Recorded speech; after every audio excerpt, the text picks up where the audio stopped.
वैशाख का महीना चल रहा है। शंकर के शिवालय में, शिव के शिवालय में 3 स्थानों का स्पर्श अवश्य। किसी किसी मंदिर में शंकर जी के शिवलिंग को छूने नहीं देते, जैसे दक्षिण साइड में, साउथ में। तो अपने ही घर में जो शिवलिंग है उसके 3 स्थानों का स्पर्श अवश्य। पहला, शंकर भगवान के जहाँ से जल बहता है उस स्थान। दूसरा, शिवलिंग का जो गोल भाग है उस गोल भाग में कहीं पर भी अपनी हथेली का स्पर्श अवश्य करें। तीसरा, शंकर भगवान के शिवलिंग का जो ऊपर का भाग है वहाँ अपने अस्त्र का स्पर्श अवश्य करें। तीनों स्थान पर ब्रह्मा, विष्णु और महेश का स्मरण करते हुए जब वैशाख महीने में आप शंकर भगवान को जल समर्पित करें। शिव जी को जब वैशाख के महीने में जल दिया जाए तो दोनों हाथ से अंजलि में कलश रखकर शंकर भगवान की अपने हाथ की अंजलि में जल रखकर शिव जी को जल अवश्य समर्पित करें। अपने दुख को, अपनी तकलीफ को, अपने कष्ट को किसी दूसरे के दरवाजे पर जाकर कभी मत करो। अपने दुख को, अपनी तकलीफ को शिव जी के मंदिर में जब 1 लोटा जल चढ़ाने के लिए जाओ, जब शिवालय में 1 लोटा जल लेकर जाओ, जल चढ़ाते समय पंचाक्षर षडाक्षर मंत्र का जाप, श्री शिवाय नमस्तुभ्यम का जाप करो। और जब शिवलिंग, जलाधारी ये चरण जहाँ से पानी बहकर नीचे गिरता है वहाँ अपने हाथ को लगाकर अपने दुख को, अपनी तकलीफ को शंकर के उस अशोक सुंदरी गणेश कार्तिकेय के स्थान का स्पर्श करते हुए बाबा से जरूर कहो कि जैसे ये तुम्हारी बेटी है उसी तरह मैं तुम्हारी बेटी हूँ, जैसे तुम्हारे ये बेटे हैं वैसे मैं तुम्हारा बेटा हूँ। इनके दुख को आपने मिटाया था, मुझे भी अपनी बेटी मानकर मेरे दुख को मिटा दीजिए, मेरे दुख को समाप्त। चले गया तो मंदिर मत जाना, पूजन मत करना, अर्चना मत करना, आराधना मत करना, शिव स्तुति मत करना, व्रत मत करना, भगवान का भजन मत करना, कीर्तन मत करना। कौन कहता? शिव महापुराण की कथा तो यहां तक कहती है भाई कि तुम कितने भी अशुद्ध हो, कितने भी अशुद्ध, पापों से घिरे हुए हो, पाप कर्म से लिप्त हो, कितने भी अशुद्ध हो, फिर भी भगवान का नाम लेने में कोई पाप नहीं लगता। भगवान का नाम लिए जाओ, परमात्मा तुमको स्वीकार है। पाठ करते समय जिस दिए को लगाया जाता है उस दिए में भगवान स्वतः आकर खड़े हो जाते हैं। उस दिए को हाथ में आरती के लिए नहीं उठाया जाता, उससे हमारे घर की लक्ष्मी समाप्त होती है, महाराज, लक्ष्मी छिन्न होती है।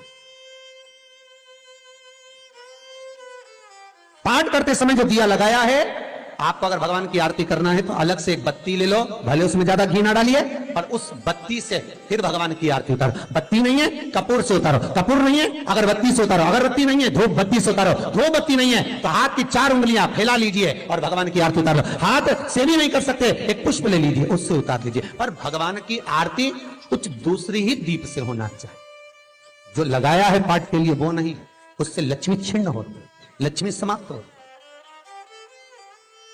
तिलसोत, तिलसोत जानते हो, एक बड़ा सा दिया जो इतना बड़ा होता है जिसको दिवाली पे लगता है, तिलसोत। एक होता अखंड दिया, बड़ा दिया, एक होता है ठप्पे का दिया, नीचे रखा हुआ दिया, मिट्टी का दिया, एक होता है डब्ल्यू जैसा दिया, एस जैसा।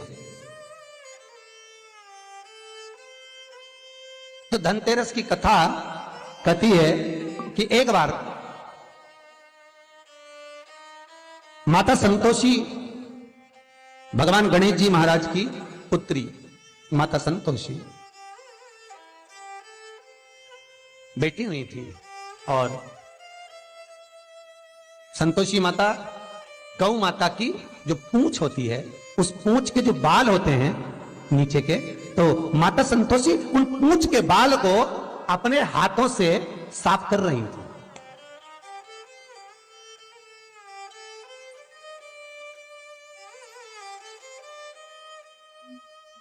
नीचे का जो हिस्सा होता है, आप लोग ध्यान देंगे तो आपको मालूम पड़ेगा, जैसे पूंछ होती है तो नीचे का जो बाल होते हैं गौ माता के, उस पूंछ के बाल को मां संतोषी साफ कर रही है, उसको धो रही है, पोंछ रही है, साफ कर रही है।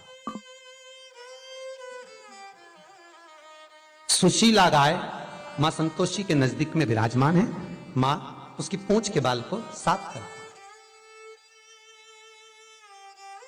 माता संतोषी ने सुशीला को देखा, देखकर कहा, ओ सुशीला,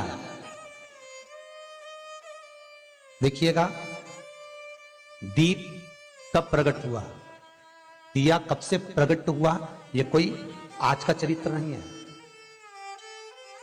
संतोषी गणेश आज का चरित्र नहीं है, ना त्रेता का, ना द्वापर का, ना कलिकाल का। सतयुग में भी,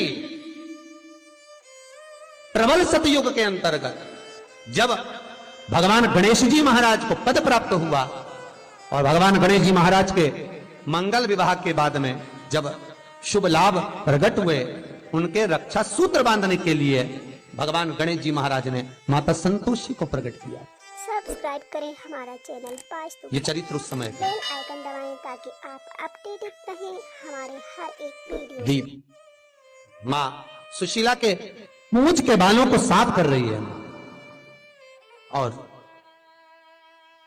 तब माता संतोषी ने सुशीला से कहा, सुशीला, जग कल्याण के लिए, जगत उद्धार के लिए मैं चाहती हूं, बेल आइकन दबाएं ताकि आप अपडेट। जैसे बहुला का पुत्र मनोरथ है, बहुला गाय का पुत्र मनोरथ, उसकी कथा कई बार आपको शिव पुराण में कही, जैसे बहुला का पुत्र मनोरथ है, मैं चाहती हूं जैसे मनोरथ का नाम आज भी जगत में विख्यात है। आप कभी वृंदावन जाएंगे तो वहां पर पंडा जी पूछेंगे, आप कौन सा मनोरथ करवाना चाहते हैं, आप मनोरथी बन जाओ। मनोरथी का मतलब है इस उत्सव के यजमान। जैसे वशिष्ठ परिवार शिव महापुराण के मनोरथी है, वशिष्ठ परिवार शिव महापुराण का मनोरथी बना हुआ। मनोरथी का मतलब है उस उत्सव का मुख्य मनोरथी यजमान। चुनरी उत्सव के मनोरथी, झूला उत्सव के मनोरथी। तो मैं चाहती हूं जैसे बहुला गाय का पुत्र मनोरथ है और मनोरथ से मनोरथी बना, तो मां संतोषी कर रही है जैसे मनोरथ का नाम विख्यात है, मैं चाहती हूं सुशीला तू मेरे पास रहती है, तेरा पुत्र ऐसा हो जिसका नाम विख्यात हो। बाल के झड़ने पर, हाथ से पहुंचने पर मां संतोषी के हाथ में एक दीप तिलसोत जैसा दीप का भाव प्रकट हुआ, जो मां सुशीला का पुत्र कहलाया। वही दीप सम्मुख में जब लिया गया, मां सुशीला के स्तन से जो दूध जड़ा वो दीप में गिरा। दीप में गिरते गिरते दूध का जो जल था वो प्रवाहित हो गया, उससे घृत उत्पन्न हो गया और उसमें आप रूप ज्योति उत्पन्न हुई। आप रूप ज्योति उत्पन्न।